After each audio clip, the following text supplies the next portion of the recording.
And we've just received a statement from the Chinese embassy in Canberra. We'll read it to you and bring it to you as we're reading it, basically. And the remarks by the Chinese embassy spokesperson says, yesterday, Secretary of DFAT, that's Francis Adamson, made a complaint to the Chinese ambassador over a phone call about the Twitter post of Mr. Zhao Lijian. The ambassador refuted the unwarranted accusations as absolutely unacceptable. Chinese Foreign Ministry spokesperson Hua Chunying clearly stated China's position on the matter later in the day.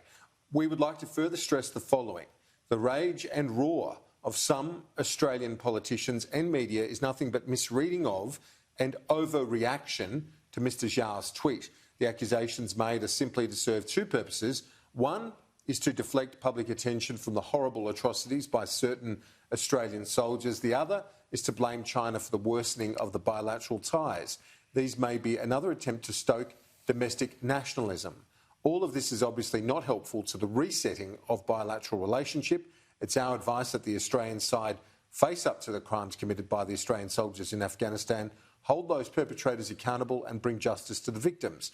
And we also urge the Australian side to face up to the crux of the current setback of bilateral relationship and take constructive, practical steps to help bring it back to the right track. That's the statement from the Chinese embassy. And as we've said, Andrew, the last 24 hours since the Prime Minister called for that apology, I wouldn't be holding out much hope that there will be an apology forthcoming, and that statement further evidence to that argument. Look, there's definitely no apology, but I would say that last paragraph, Kieran, indicates some capacity for a constructive relationship. So it says here, we also urge I'll just repeat it, the Australian side face up to the crux of the current setback of bilateral relationship and take constructive, practical steps to help bring it back to the right track. Now, Scott Morrison yesterday, he said the Chinese government should be ashamed, and he was heavily critical, obviously, of the tweet post. But he did say there was an opportunity here for a reset. So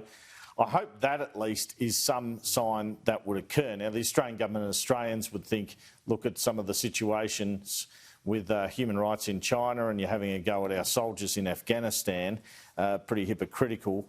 But there might be some hope, at least, as I say, in that final paragraph, that things can get back on track so that there are no more threats to our exports. That's got to be the hope for all of us, I think. Yeah, that's